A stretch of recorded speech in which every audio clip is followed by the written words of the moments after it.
Green University of Bangladesh. Welcome to the Department of Electrical and Electronic Engineering. Today, we are going to start another experiments of electronics lab. The experiment name is Study of Operational Amplifier as an Amplifier. The objectives of this particular experiments are to get familiarized with the use of op-amp as amplifiers, to study the behavior of inverting and non-inverting amplifiers.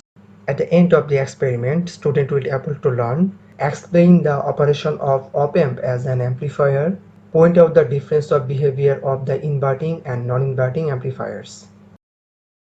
To perform this experiment, we need some equipment like project board, op-amp 741 IC, resistor 1K, 2K and 10 kilo ohm, signal generator, oscilloscope, DC power supply, multimeter and Jordan wire. আমরা এখানে সবার প্রথমে যেটি দেখতে পাচ্ছি সেটি হচ্ছে আমাদের ট্রেনার বোর্ড। ট্রেনার বোর্ড হচ্ছে বিভিন্ন রকমের এক্সপেরিমেন্ট করার জন্য আমরা ইউজ করি।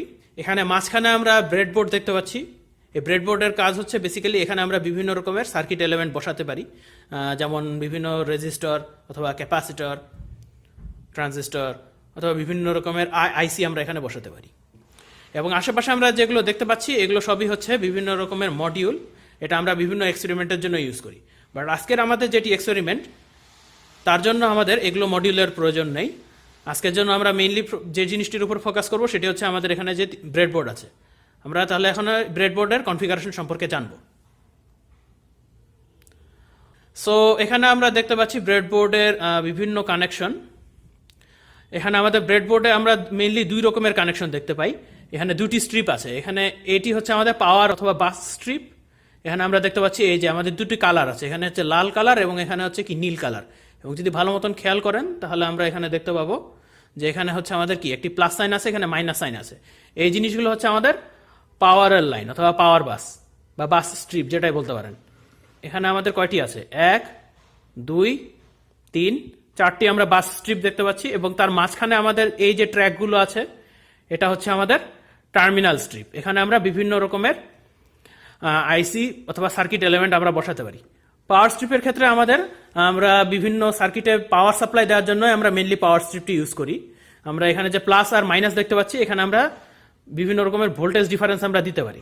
এক্ষেত্রে আপনাদেরকে একটি বিষয় আপনাদেরকে জানতে হবে যে আমাদের এখানে যে পাওয়ার স্ট্রিপটি দেখতে পাচ্ছি বা বাস স্ট্রিপটি যে আমরা দেখতে পাচ্ছি এটি হচ্ছে আমাদের এই যে লাইনগুলো দেখছেন এই প্রত্যেকটি হচ্ছে হরিজন্টালি শর্টেড। অর্থাৎ উপরের যে লাইনটি আছে আমাদের উপরে যে এই লাইনটি আছে এই পুরোটি হচ্ছে আমাদের হরিজন্টালি শর্টেড এবং নিচের যে লাইনটি আছে সেটিও আমাদের হরিজন্টালি শর্টেড এবং প্রত্যেকটি বাস স্ট্রিপের জন্যই এটি সত্যি। কিন্তু মাঝখানে যে আমরা যে টার্মিনাল স্ট্রিপটি দেখতে পাচ্ছি সেটি কিন্তু আমাদের হরিজন্টালি শর্টেড না, সেটি হচ্ছে আমাদের ভার্টিক্যালি শর্টেড। এর অর্থ হচ্ছে আমরা এই যে উপর নিচ বরাবর যে ট্র্যাকগুলো দেখতে পাচ্ছি এই প্রত্যেকটি ট্র্যাক হচ্ছে নিজের মধ্যে শর্টেড। এখানে কিন্তু হরিজন্টালি শর্ট নেই, এখানে হচ্ছে সব ভার্টিক্যালি শর্টেড আর এখানে হচ্ছে আমাদের তাহলে কি হরিজন্টালি শর্টেড। আপনারা কিছু কিছু ব্রেডবোর্ডে আপনারা দেখতে পাবেন যে আমাদের এখানে এই যে আমরা যে লাল এবং নীল যে দুটি লাইন দেখছি এটি মাঝখানে ভাঙ্গা থাকে। যেগুলো ব্রেডবোর্ডে এখানে মাঝখানে ভাঙ্গা থাকে তাদের ক্ষেত্রে এখানে একটি ডিসকানেকশন থাকে, তার মানে হরিজন্টালি শর্টেডের এখানে দুটি আলাদা সেপারেটেড রিজিয়ন থাকে। এখানে আমরা দেখতে পাচ্ছি যে দুটি একসাথে কানেক্টেড, তার মানে আমাদের এখানে কোনো ডিসকন্টিনিউটি নাই বা ডিসকানেকশন নাই। আমাদের এখানে শুরু থেকে শেষ পর্যন্ত সবই হচ্ছে একই সাথে শর্টেড। অপারেশনাল অ্যাম্প্লিফায়ার বা অপ-অ্যাম্প হলো এমন একটি লিনিয়ার অ্যাক্টিভ ইলেকট্রনিক্স ডিভাইস যার সাহায্যে আমরা সিগন্যালকে অ্যাম্প্লিফাই, বিভিন্ন ম্যাথমেটিক্যাল অপারেশন ও ফিল্টারিং করতে পারি। অপ-অ্যাম্প হলো একটি ইন্টিগ্রেটেড সার্কিট যার আইসি নাম্বার 741। অপ-অ্যাম্পের পিন নাম্বার সিলেকশন করার জন্য কাট মার্ককে হাতের বাম দিকে রেখে নিচ থেকে গণনা শুরু করতে হয়। অপ-অ্যাম্প 741 আইসির 8টি পিন রয়েছে। এগুলো হচ্ছে 1 offset null, 2 inverting input, 3 non inverting input, 4 negative BCC, 5 offset null, 6 output, 7 positive BCC and 8 not connected অথবা NC। যদি কখনো অপ অ্যাম্পের আউটপুটে কোনো অবাঞ্ছিত ভোল্টেজ চলে আসে, তবে তা বাদ দেওয়ার জন্য অপ অ্যাম্পের যে 1 এবং 5 নাম্বার যে পিনটি রয়েছে অর্থাৎ অফসেট নাল, এই অফসেট নাল এই পিন দুটির মাধ্যমে এই অবাঞ্ছিত ভোল্টেজকে বাদ দেওয়া হয়। অপ অ্যাম্প 741 আইসির 2 ও 3 নাম্বার পিনটি আমরা ইনপুট সিগন্যালের ক্ষেত্রে ব্যবহার করি। অর্থাৎ কোনো সিগন্যালকে যদি আমরা অ্যামপ্লিফাই করতে চাই, তাহলে অবশ্যই আমাদেরকে 2 এবং 3 নাম্বার পিনে উক্ত সিগন্যালটিকে ইনপুট দিতে হবে। অপ অ্যাম্প 741 আইসির 2 নাম্বার পিনটি হচ্ছে ইনভার্টিং ইনপুট এবং 3 নাম্বার পিনটি হচ্ছে নন ইনভার্টিং ইনপুট। অপ অ্যাম্পের ইনপুটে প্রয়োগকৃত কোনো সিগন্যালকে যদি আমরা আউটপুটে ইনভার্টেড অবস্থায় পেতে চাই, তাহলে অবশ্যই আমাদেরকে অপ অ্যাম্পের 2 নাম্বার পিন অর্থাৎ ইনভার্টিং ইনপুটে সিগন্যালটি ইনপুট দিতে হবে। আর যদি অপ অ্যাম্পের ইনপুটে প্রয়োগকৃত সিগন্যালকে আউটপুটে নন ইনভার্টেড অবস্থায় পেতে চাই, তাহলে অবশ্যই আমাদেরকে অপ অ্যাম্পের 3 নাম্বার পিনে ইনপুট সিগন্যালটি দিতে হবে। অপ অ্যাম্পের 7 ও 4 নাম্বার পিন দুটি হলো যথাক্রমে পজিটিভ ও নেগেটিভ পাওয়ার সাপ্লাই পিন। কোনো অপ অ্যাম্পকে অ্যাক্টিভ করার জন্য আলাদা ডিসি সোর্স থেকে এর 7 ও 4 নাম্বার পিনে যথাক্রমে পজিটিভ ও নেগেটিভ ভোল্টেজ সাপ্লাই দিতে হয়। একে অপ অ্যাম্পের পাওয়ারিং বা বায়াসিং বলে। এই সাপ্লাই ভোল্টেজ 5 ভোল্ট থেকে 24 ভোল্ট পর্যন্ত হতে পারে। পাওয়ারিং সার্কিট সিঙ্গেল ও ডুয়েল উভয় ডিসি সোর্স হতেই করা যায়। অপ অ্যাম্পের 6 নাম্বার পিনটি হচ্ছে আউটপুট পিন, অর্থাৎ ইনপুটে প্রয়োগকৃত সিগন্যালকে আমরা এই পিনের মাধ্যমেই আউটপুটে পেয়ে থাকি। অপ অ্যাম্পের 8 নাম্বার পিনটি কোনো কিছুর সাথেই সংযুক্ত নেই, এটি শুধু ডুয়েল ইন লাইন 8 পিন প্যাকেজের অংশ মাত্র।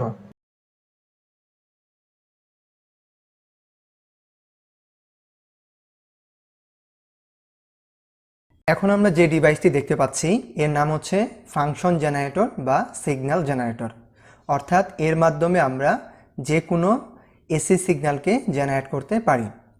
ইলেকট্রনিক সার্কিটে সাধারণত খুব অল্প মানের ভোল্টেজ ইউজ করা হয়, কিন্তু আমাদের সাপ্লাইয়ের যে ভোল্টেজ রয়েছে 220 বা 440, এই 220 বা 440 ভোল্টকে সরাসরি কোনো ইলেকট্রনিক সার্কিটে সাপ্লাই দেওয়া যায় না।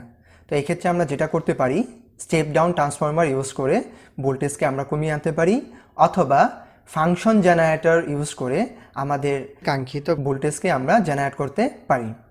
তো এই ফাংশন জেনারেটরতে আমরা অনেকগুলো নব এবং বাটন দেখতে পাচ্ছি। তো আমরা যদি একটু ডিসকাস করি, এই যে বাটনটা, এই বাটনটার নাম হচ্ছে পাওয়ার বাটন, অর্থাৎ এর মাধ্যমে আমরা ফাংশন জেনারেটরটিকে অন অফ করতে পারবো। এরপরে যে নবটি দেখতে পাচ্ছি এর নাম হচ্ছে একটা ফ্রিকোয়েন্সি রেঞ্জ নব, অর্থাৎ এর মাধ্যমে আমরা ফ্রিকোয়েন্সিকে একটা নির্দিষ্ট রেঞ্জে সেট করতে পারবো নবটিকে ঘুরিয়ে।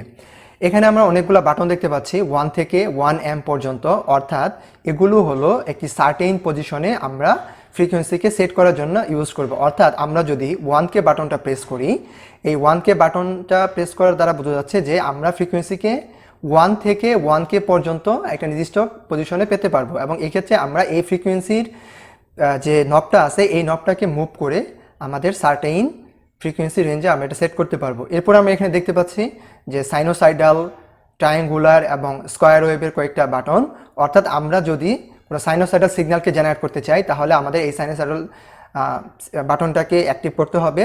যদি আমরা চাই যে ট্রায়াঙ্গুলার কোনো সিগন্যাল জেনারেট করব তাহলে আমাদেরকে এই ট্রায়াঙ্গুলার বাটনটিকে প্রেস করতে হবে, এবং আমরা যদি চাই যে কোনো স্কোয়ার ওয়েভকে আমরা জেনারেট করব তাহলে আমাদেরকে এই স্কোয়ার ওয়েভের যে বাটনটি আছে এটাকে সিলেক্ট করতে হবে। একই সাথে এখানে আমরা দেখতে পাচ্ছি যে অ্যাম্প্লিটিউড নামে একটি নব আছে, নবটিকে ঘুরিয়ে আমরা অ্যাম্প্লিটিউডকে ভ্যারি করতে পারি, অর্থাৎ মিনিমাম থেকে ম্যাক্সিমাম আমাদের প্রয়োজন অনুসারে আমরা অ্যাম্প্লিটিউডকে ভ্যারি করতে পারি। এবং একই সাথে এখানে যে আউটপুটে যে আমরা টার্মিনালটা দেখতে পাচ্ছি, এখানে আমরা মূলত দুইটা টার্মিনাল আছে। আমরা যদি একটু দেখাই যে এই ওয়্যারেরই দুইটা মাথা আছে, একটা হচ্ছে রেড আর একটা হচ্ছে ব্ল্যাক। তো রেডটাকে আমরা পজিটিভ টার্মিনাল ধরবো, আর হচ্ছে ব্ল্যাক হচ্ছে আমাদের নেগেটিভ টার্মিনাল, অর্থাৎ আমরা যে কোনো সার্কিটে পজিটিভ এবং নেগেটিভ সাপ্লাই দেওয়ার জন্য এই দুইটা ক্রোকোডাইল ক্লিপ বা এই টার্মিনাল দুটাকে আমরা ইউজ করব। আমাদের সামনে আমরা যে ইকুইপমেন্টটি দেখতে পাচ্ছি সেটি হচ্ছে DC power supply. DC power সাপ্লাইয়ের জন্য আমরা এখানে দুটো লাইন দেখতে পাচ্ছি। প্লাস যেটি আছে, লাল যে প্রোবটি আছে সেটি হচ্ছে আমাদের পজিটিভ সাইন, অর্থাৎ আমাদের পজিটিভ টার্মিনাল এই প্রোবটি, এবং আরেকটি যেটি কালো আছে সেটি হচ্ছে আমাদের নেগেটিভ টার্মিনাল। তাহলে আমাদের প্লাসে একটি আছে, মাইনাসে একটি আছে। এই দুটির মাধ্যমে আমরা voltage difference, DC voltage difference আমরা একটি সার্কিটে আমরা প্রয়োগ করব। প্রয়োগ করার জন্য আমাদেরকে যেটি করতে হবে সেটি হচ্ছে এখানে পাওয়ার একটি বাটন আছে। এই পাওয়ার বাটনের মাধ্যমে আমরা এটাকে সুইচ অন সুইচ অফ করতে পারবো। আমরা যদি পাওয়ার দেই তাহলে এখন আমরা দেখতে পাচ্ছি যে আমাদের এখানে কি, আমরা এখানে দেখতে পাচ্ছি যে আমাদের এখানে 0 ভোল্টেজ আছে এবং কি 0 অ্যাম্পিয়ার আছে। আমাদের এখানে একটি নব আমরা দেখতে পাচ্ছি। এই নবটিকে যদি আমরা ঘুরালে তারপরে আমরা এভাবে ভোল্টেজ বাড়াতে পারবো। এবং এক্ষেত্রে আমরা দেখতে পাচ্ছি যে যত আমরা নব ঘুরাচ্ছি তত 1 ভোল্ট, 2 ভোল্ট, 3 ভোল্ট, এভাবে যত বেশি ভোল্টেজ যাচ্ছে তত আরো বাড়ছে। এবং এক্ষেত্রে আমরা এখানে দেখতে পাচ্ছি যে 0 থেকে 30 ভোল্ট, অর্থাৎ আমাদের এখানে আমরা 0 ভোল্টেজ থেকে 30 ভোল্ট পর্যন্ত নিতে পারবো। এবং আমাদের এখানে ম্যাক্সিমাম আমাদের কারেন্ট যেতে পারবে কত, 3 অ্যাম্পিয়ার। অসিলোস্কোপের ভিতরে আমরা বিভিন্ন বাটন এবং অনেকগুলো নব দেখতে পাচ্ছি। আমরা একে একে এই সবগুলোর ব্রিফ করার চেষ্টা করব। প্রথমে আমরা যে বাটনটি দেখতে পাচ্ছি এর নাম হচ্ছে পাওয়ার বাটন। এর মাধ্যমে আমরা অসিলোস্কোপকে অন অফ করতে পারি। এখানে আমরা কিছু কালো বাটন এবং এর সাথে একটা ভেরিয়েবল নব দেখতে পাচ্ছি। এগুলাকে মূলত আমরা অসিলোস্কোপের ডিসপ্লের বিভিন্ন মেজারমেন্টের জন্য ইউজ করতে পারি। এখানে আমরা অনেকগুলো স্কোয়ার বাটন দেখতে পাচ্ছি। এগুলো মূলত মাল্টি পারপাস ফাংশনের জন্য আমরা এটা ইউজ করে থাকি। এখানে দেখতে পাচ্ছি চ্যানেল 1 এবং চ্যানেল 2, অর্থাৎ এই চ্যানেল 1 এবং চ্যানেল 2 এর সেটিং এর জন্য আমরা মূলত ভার্টিক্যালি একটা নব এবং ভোল্টেজ পার ডিভিশন একটা নব দেখতে পাচ্ছি। এই ভার্টিক্যালি নবের মাধ্যমে আমরা গ্রাউন্ড লেভেল থেকে উপরে নিচে মুভমেন্ট করতে পারি। এবং এই যে ভোল্টেজ পার ডিভিশনের যে নবটা দেখতে পাচ্ছি এই নবকে ইউজ করে মূলত আমরা একটি সিগন্যালের বিভিন্ন স্কেল আমরা দেখতে পারি, অর্থাৎ প্রত্যেক যে ছোট ছোট ঘরগুলো আছে সেই ঘরের মান কত হবে সেটা আমরা মেজার করতে পারি। একই সাথে এখানে আমরা দেখতে পাচ্ছি হরাইজন্টাল একটা নব, সিগন্যালকে আমরা হরাইজন্টালি মুভ করতে পারি এবং টাইম পার ডিভিশনের মাধ্যমে আমরা টাইমের স্কেলিংটা দেখতে পারি। এবং এখানে আমরা দেখতে পাচ্ছি রান অথবা স্টপ বাটন, অর্থাৎ এক্ষেত্রে আমরা একটা সিগন্যালকে পজ করতে পারবো অথবা স্টপ করতে পারবো। এবং এখানে আমরা দেখতে পাচ্ছি একটা মেজার বাটন, অর্থাৎ আমরা যদি কোনো সিগন্যালকে মেজার করতে চাই, অর্থাৎ ওই পার্টিকুলার সিগন্যালের অ্যাম্পলিটিউড কত, পিক টু পিক ভ্যালু কত, সেটা দেখার জন্য মেইনলি আমাদেরকে এই মেজার বাটনটা ইউজ করতে হবে। এবং এখানে আমরা দেখতে পাচ্ছি যে সেভ অথবা রিকল, অর্থাৎ যে সিগন্যালটাকে আমরা দেখতে পাচ্ছি সেই সিগন্যালটাকে আমরা চাইলে খুব সহজে এটাকে সেভ করে রাখতে পারবো এবং এটা পেন ড্রাইভকে ইউজ করে খুব সহজেই আমরা এর কপিটাকে বের করে নিয়ে আসতে পারবো। এখন আমরা এই অসিলোস্কোপটিকে পাওয়ার বাটন প্রেস করে অন করব। অসিলোস্কোপটি অন হয়ে গিয়েছে। সো এখন আমরা এটাকে অ্যাট ফার্স্ট ক্যালিব্রেশন করব। তো ক্যালিব্রেশন করার জন্য আমাদের যে এখানে যে দুটো চ্যানেল দেখতে পাচ্ছি, চ্যানেল 1 এবং চ্যানেল 2, এর যে কোনো একটি চ্যানেলকে আমরা সিলেক্ট করব এবং এই চ্যানেলে যে নবটি আছে এই নবটিকে আমরা 1 টাইমসে রেখে, এখানে মেইনলি দুটো টাইমসে রাখা যায়, একটি হচ্ছে 1 টাইমস আর 10 টাইমস। তো 1 টাইমসে রেখে আমরা এটিকে এই বাই ডিফল্ট যে এখানে লাগানোর যে অপশনটা আছে পিক টু পিক 2 ভোল্ট, এখানে আমরা সেট করব। তো সেট করার সাথে সাথে এখানে আমরা মেইনলি সিগন্যালটিকে দেখতে পাচ্ছি। এটাকে আমরা অ্যাট ফার্স্ট অটো সেট যে বাটনটা আছে প্রত্যেকবারই আমরা অটো সেট বাটনটাকে প্রেস করে নিব। অটো সেট বাটন প্রেস করার সাথে সাথেই আমাদের এই সিগন্যালটি অটোমেটিক্যালি সেট হয়ে যাবে। তো এখন আমরা দেখতে পাচ্ছি যে আমাদের এটা যেহেতু পিক টু পিক 2 ভোল্ট ছিল, তো দেখতে পাচ্ছি যে এখানে পজিটিভ হাফ হচ্ছে 1 ভোল্ট, নেগেটিভ হাফ হচ্ছে 1 ভোল্ট। এবং এখানে আমরা দেখতে পাচ্ছি যে 500 মিলি ভোল্ট স্কেল দেখাচ্ছে, যে ভোল্টেজ পার ডিভিশন, অর্থাৎ এই যে ছোট এক গড়, এই এক গড়ের মান হচ্ছে 500 মিলি ভোল্ট, এই এক গড়ের মান হচ্ছে 500 মিলি ভোল্ট, অর্থাৎ 1 ভোল্ট। সিমিলারলি নেগেটিভ সাইডেও 500 মিলি ভোল্ট, 500 মিলি ভোল্ট, অর্থাৎ 1 ভোল্ট আছে।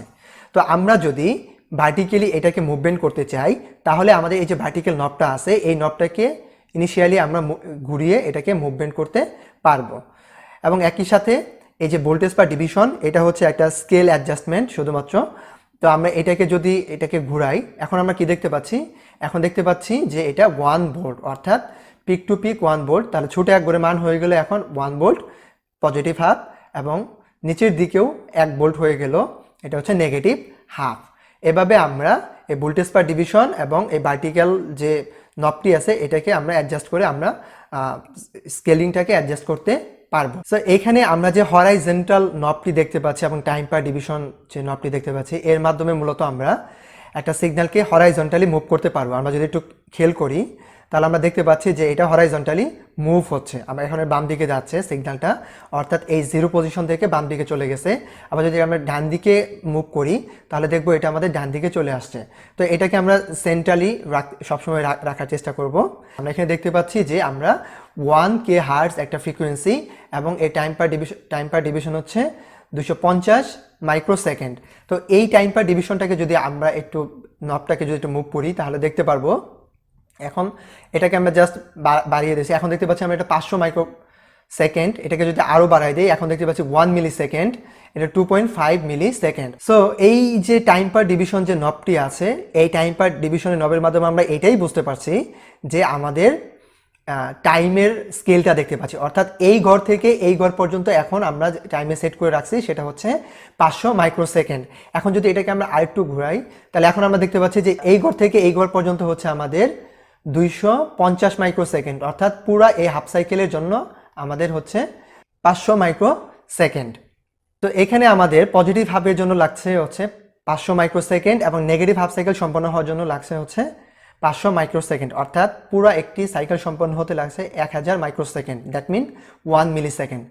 যেহেতু আমাদের সিগন্যালটা 1K হার্জে আছে, সো 1000 মাইক্রোসেকেন্ডকে যদি আমরা f = 1/t এই ফর্মুলাতে যদি ইউজ করি তাহলে আমরা খুব ইজিলি বুঝতে পারছি যে এক সাইকেল সম্পন্ন হওয়ার জন্য আমাদের টাইম স্কেল হচ্ছে 1 মিলি সেকেন্ড। দ্যাট মিন আমাদের এই যে অসিলোস্কোপটি আছে এই অসিলোস্কোপটি প্রপারলি কাজ করছে। আমরা এ থেকেই আমাদের মেইনলি ক্যালিব্রেশনের মেইন পারপাসই হচ্ছে যে আমরা যে ডিভাইসটি ইউজ করছি সেই ডিভাইসটি ঠিকমতো কাজ করছে কিনা সেটা আইডেন্টিফিকেশন করার জন্যই মেইনলি হচ্ছে আমরা এই ক্যালিব্রেশন সম্পন্ন করে থাকি। এখন আমরা দেখব যে মেজারমেন্টের কাজ, অর্থাৎ এই যে মেজারমেন্ট বাটনটি আছে এটাতে যদি আমরা প্রেস করি তাহলে এখানে আমরা অনেকগুলা ঘর দেখতে পাচ্ছি এবং এই প্রত্যেকটি ঘরের করেসপন্ডিংয়ে একটি করে বাটন দেখতে পাচ্ছি। আমরা এখানে দেখতে পাচ্ছি B peak to peak, B max, B minimum, duty cycle, rise time. তো আমরা যদি চাই যে এই যে বি পিক টু পিক এই ঘরটাতে আমরা অন্য কোনো ভ্যালু দেখব, অর্থাৎ আমরা ম্যাক্সিমাম ভ্যালু দেখব বা অ্যাভারেজ ভ্যালু দেখব, তাহলে আমাদের যে কাজটি করতে হবে এই বি পিক টু পিকের ঘরটার করেসপন্ডিংয়ে যে বাটনটি আছে সেটাতে আমরা প্রেস করব। এটাতে প্রেস করার সাথে সাথে আমরা দেখতে পারলাম যে এই যে মাঝখানের যে 3 নাম্বার বাটনটি আছে সেইখানে দেখা যাচ্ছে ভোল্টেজ, অর্থাৎ বি পিক টু পিক। এখন আমাদের সেকেন্ড কাজ হচ্ছে এখানে প্রেস করা।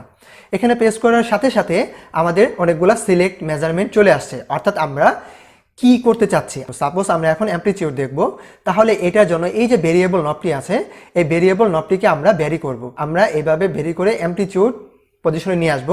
এখন আমরা এখানে দেখতে পাচ্ছি যে এখানে ভোল্টেজের বি অ্যামপ্লিটিউডটা দেখাচ্ছে। সো আমরা জাস্ট এখানে যদি আবার ক্লিক করি তাহলে আমরা দেখতে পারবো যে আমাদের প্রথম ঘরটাতে আমাদের বি অ্যামপ্লিটিউড চলে আসছে। তো এটা আমরা কিভাবে বুঝবো, আবার আমরা মেজার বাটনে চাপ দেব। আমরা দেখতে পাচ্ছি যে আমাদের এখানে অ্যামপ্লিটিউড চলে আসছে 2 ভোল্ট। যেহেতু আমরা এখানে ক্যালিব্রেশনের জন্য 2 ভোল্টে রাখছি, সো আমরা খুব ইজিলি বুঝতে পারছি যে এটা আমাদের অ্যামপ্লিটিউড হচ্ছে 2 ভোল্ট। এবং একই সাথে আমরা যদি চাই যে এই ঘরটা সেকেন্ড ঘর যেটা আছে এখানে অন্য একটা ভ্যালুকে মেজার করব, আমাদের সেম কাজ যেটি করতে হবে এই ঘরের করেসপন্ডিংয়ে যে বাটনটি আছে সেটাতে চাপ দিব, দেন হচ্ছে মাঝখানে বাটনটিতে আবার চাপ দিব। সাপোজ এখন আমরা ফ্রিকোয়েন্সি দেখব, তো ফ্রিকোয়েন্সি দেখার জন্য আমরা এই ভেরিয়েবল যে নবটি আছে এটাকে ঘুরিয়ে ফ্রিকোয়েন্সি মোডে নিয়ে আসবো। দেন আমরা দেখতে পাচ্ছি এখানে টাইমের ফ্রিকোয়েন্সি দেখাচ্ছে, এখানে আবার চাপ দিব। দেন আবার যদি মেজার বাটনে প্রেস করি তাহলে আমরা দেখতে পাচ্ছি যে আমাদের এই সেকেন্ড যে ঘরটা ছিল সেখানে ফ্রিকোয়েন্সি দেখা যাচ্ছে। ফ্রিকোয়েন্সি কত এখানে 1K হার্টজ, অর্থাৎ আমরা এভাবে প্রত্যেকটা ঘরে ইন্ডিভিজুয়াল আমরা মেজারমেন্ট ভ্যালুগুলো দেখতে পারবো। The two widely used closed-loop amplifier using op-amp are inverting amplifier and non-inverting amplifier. In the both cases, the closed-loop gain of the amplifier is determined by the input resistance Ri and the feedback resistance Rf. In an inverting amplifier, the input is applied at the inverting input pin. The output obtained here is inverted. The closed loop gain for this type of amplifier is given by ACL equal minus RF by RI. This is an inverting amplifier circuit. Here, input voltage has been applied 2 volt peak to peak. Using KCL at B1 node, we get the output voltage is minus 4 volt.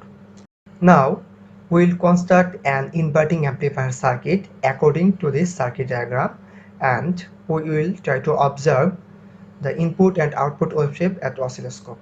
For these purposes, at first we will construct a powering circuit of op-amp, and then we will generate 2 volt peak to peak at function generator for the input voltage of inverting amplifier. Later we will set up the other elements of the inverting amplifier. op-amp এর powering circuit diagram থেকে আমরা দেখতে পাচ্ছি power circuit তৈরি করার জন্য আমাদের আলাদা দুটি ডিসি সাপ্লাইয়ের প্রয়োজন। একটি ডিসি সাপ্লাইয়ের পজিটিভ টার্মিনালকে op-amp-এর 7 নম্বর পিনের সাথে ও অপর একটি ডিসি সাপ্লাইয়ের নেগেটিভ টার্মিনালকে op-amp-এর 4 নম্বর পিনের সাথে সংযোগ করতে হবে। অবশিষ্ট পিন দুটিকে কমন গ্রাউন্ড করতে হবে। ফিগার অনুযায়ী কানেকশন দেওয়ার জন্য আমরা দুটি ডিসি সাপ্লাই নিচ্ছি। একটিকে আমরা বলছি BS1 এবং অপরটিকে বলছি আমরা BS2। এখন আমরা BS1 এর পজিটিভ টার্মিনালকে ব্রেডবোর্ডের পজিটিভ বাস স্ট্রিপে সংযোগ দিচ্ছি।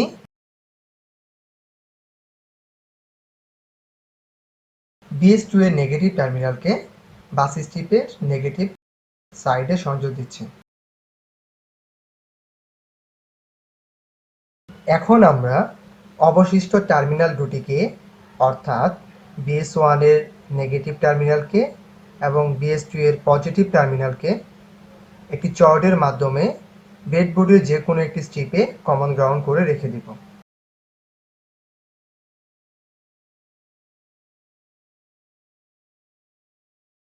op-amp-এর 7 ও 4 নং পিনে বাস স্ট্রিপ থেকে পাওয়ার সাপ্লাই দেওয়ার পূর্বে পাওয়ার সাপ্লাই দুটির সুইচ অন করে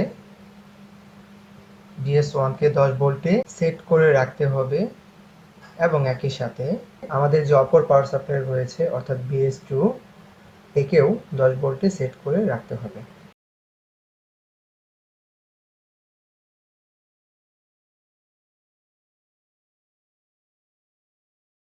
বাস স্ট্রিপ থেকে op-amp-এ কানেকশন দেওয়ার আগে পাওয়ার সাপ্লাই অবশ্যই অফ করে দিতে হবে। এরপর ব্রেডবোর্ডের আলাদা দুটি ভার্টিক্যাল স্ট্রিপে op-amp-কে এমনভাবে বসাতে হবে যেন op-amp-এর প্রতিটি পিন আলাদা আলাদা ভার্টিক্যাল স্ট্রিপে থাকে। এখন পজিটিভ স্ট্রিপ থেকে 7 নম্বর পিনে পজিটিভ কানেকশন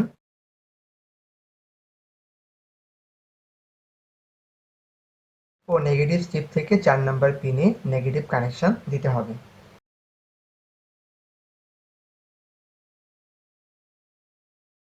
ঠিক এভাবেই op-amp সংক্রান্ত যে কোনো এক্সপেরিমেন্টের জন্য এভাবেই আমরা পাওয়ারিং সার্কিট কানেকশন দিব। ইনভার্টিং ও নন ইনভার্টিং উভয় সার্কিটের জন্য আমাদের সাপ্লাই ভোল্টেজ হবে 2 ভোল্ট পিক টু পিক এবং ফ্রিকোয়েন্সি হবে 2 কিলোহার্টজ সাইন ওয়েভ। সার্কিটে সাপ্লাই দেওয়ার পূর্বে প্রথমে আমরা নির্দিষ্ট ভোল্টেজ, ফ্রিকোয়েন্সি ও ওয়েভ শেপ সেট করে নিব। এর জন্য আমরা অসিলোস্কোপের চ্যানেল 1 এর সাথে ফাংশন জেনারেটরের পজিটিভ ও নেগেটিভ টার্মিনালকে সংযোগ করে দেব।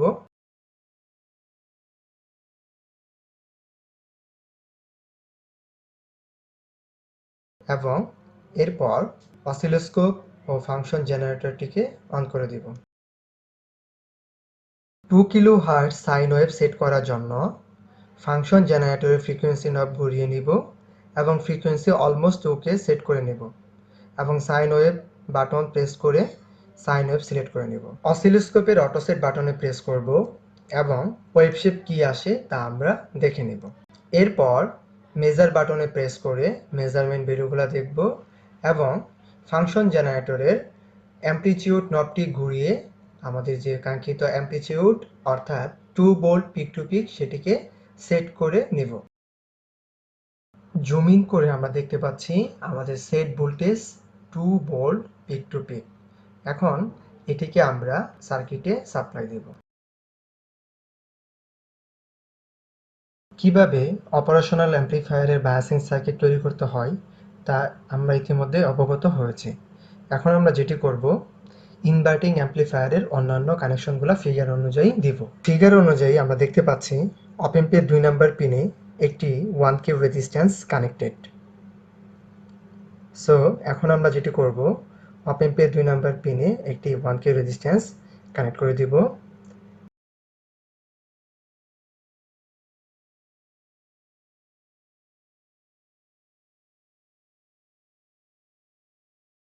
আমরা এও দেখতে পাচ্ছি অপ অ্যাম্পের 2 নাম্বার পিন থেকে অপ অ্যাম্পের 6 নাম্বার পিনে একটি 2K রেজিস্ট্যান্স ফিডব্যাক হিসেবে কানেক্টেড আছে।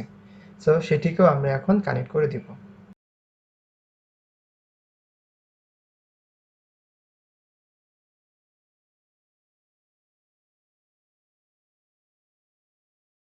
এখন যেটি করব তা হলো ফাংশন জেনারেটরের পজিটিভ টার্মিনালকে ইনপুট রেজিস্ট্যান্সের অপর প্রান্তে লাগিয়ে দিব এবং ফাংশন জেনারেটরের নেগেটিভ টার্মিনালটিকে কমন গ্রাউন্ডের সাথে সংযোগ করে দিব।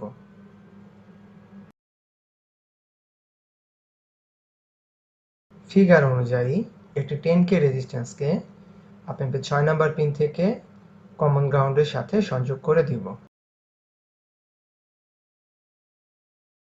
যেহেতু অপ অ্যাম্পের 3 নাম্বার পিনটি গ্রাউন্ড করা, সো আমি একটি ওয়্যারের মাধ্যমে 3 নাম্বার পিন থেকে কমন গ্রাউন্ডের সাথে সংযোগ করে দিব। এবার ইনপুট সিগন্যালকে দেখার জন্য অসিলোস্কোপের চ্যানেল 1 এর পজিটিভ টার্মিনালকে ইনপুট রেজিস্ট্যান্সের সাথে সংযোগ করে দিব এবং চ্যানেল 1 এর যে নেগেটিভ টার্মিনালটি রয়েছে সেটিকে একটি তারের মাধ্যমে কমন গ্রাউন্ডের সাথে সংযোগ করে দিব। আউটপুট দেখার জন্য অসিলোস্কোপের চ্যানেল 2 কে অপ অ্যাম্পের 6 নাম্বার পিনের সাথে যে রেজিস্ট্যান্সটি রয়েছে অর্থাৎ 10K রেজিস্ট্যান্স তার সাথে সংযোগ করে দিব।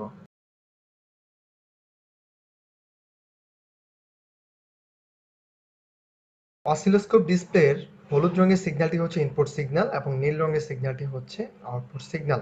চ্যানেল 1 এর ভার্টিক্যাল নবটিকে ঘুরিয়ে ইনপুট সিগন্যালকে 0 পজিশনে এবং চ্যানেল 2 এর ভার্টিক্যাল নবটি ঘুরিয়ে আউটপুট সিগন্যালকে 0 পজিশনে নিয়ে আসবো। আমরা এখানে দেখতে পাচ্ছি আমাদের ইনপুট ভোল্টেজ হচ্ছে 2.16 ভোল্ট পিক টু পিক এবং আউটপুট ভোল্টেজ হচ্ছে 4.16 volt peak to peak. So এখান থেকে আমরা যে সিদ্ধান্তটি নিতে পারছি সেটি হচ্ছে আমাদের ইনপুটের তুলনায় আউটপুটটি অ্যাম্প্লিফাই হয়েছে এবং ইনপুটের সাপেক্ষে আউটপুট সিগন্যালটিও ইনভার্টেড অবস্থায় অর্থাৎ 180 ডিগ্রি ফেজ শিফট অবস্থায় দেখা যাচ্ছে। Here is the data table for inverting amplifier where input resistance is 1K and feedback resistance is 2K. According to the formula, the closed loop gain is minus rho. Though we have applied the input voltage is 2.16 volt, but we have ignored the fractional value here, so the output value is 4 volt. Here is the input and the inverted amplified output graph of the inverting amplifier. Theory of non-inverting op-amp. In this type of amplifier, the input is applied at the non-inverting input, whereas the output is not inverted. The closed loop gain for this type of amplifier is given by ACL equal 1 plus RF by RI. Here is the circuit diagram of non-inverting amplifier where 2 volt peak to peak has been applied at non-inverting input pin.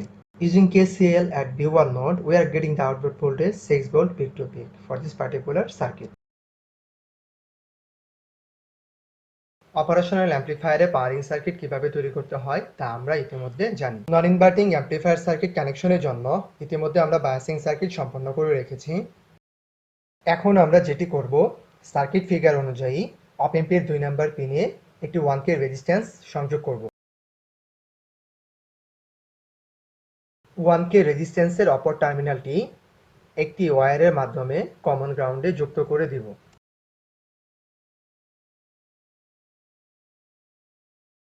চিত্রে আমরা দেখতে পাচ্ছি অপ অ্যাম্পের 2 number pin থেকে 6 number পিনে একটি 2K resistor feedback হিসেবে আছে। সো সেটিকে এখন আমরা সংযোগ করে দিব।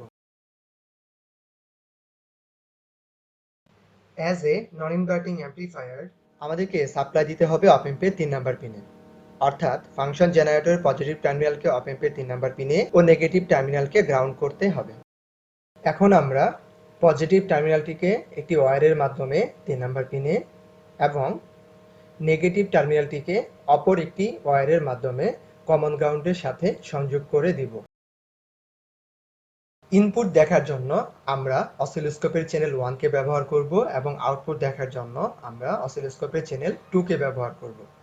সো এক্ষেত্রে আমরা যেটা করব, চ্যানেল 1 এর পজিটিভ টার্মিনালকে ইনপুট সিগন্যাল অর্থাৎ 3 নম্বর পিনের সাথে সংযোগ করব এবং চ্যানেল 1 এর যে গ্রাউন্ডটি রয়েছে সেটিকে আমরা কমন গ্রাউন্ডের সাথে সংযোগ করে দিব।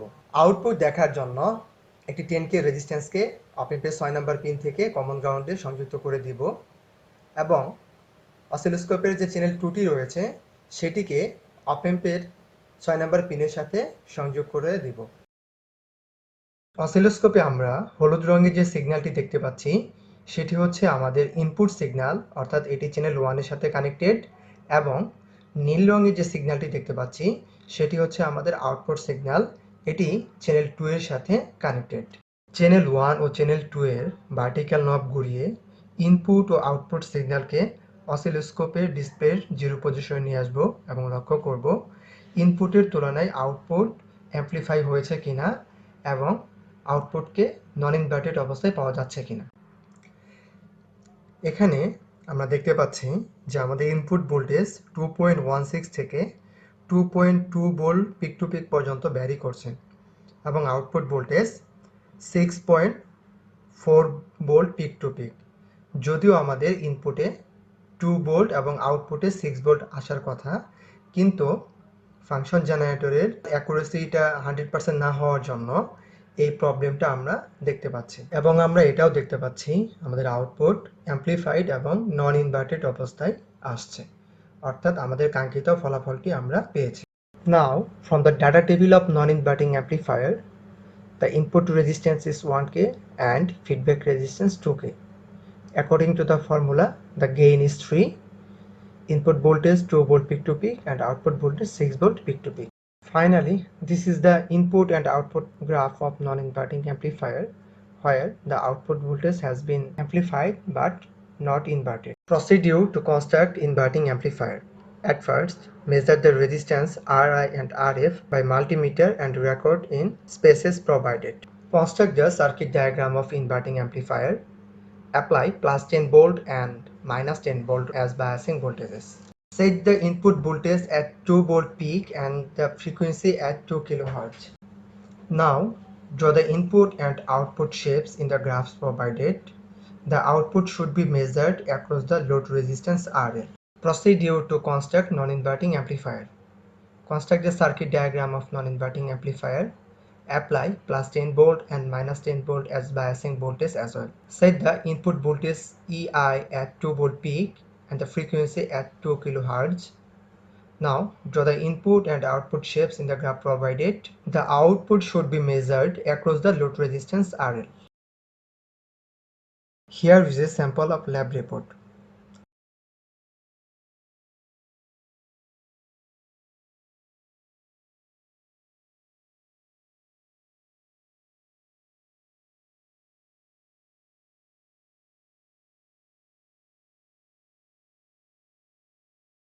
A general instruction for the students to write a lab report. Student will have to write down name of the experiment, required equipment, circuit diagram, data table, and discussion and conclusion.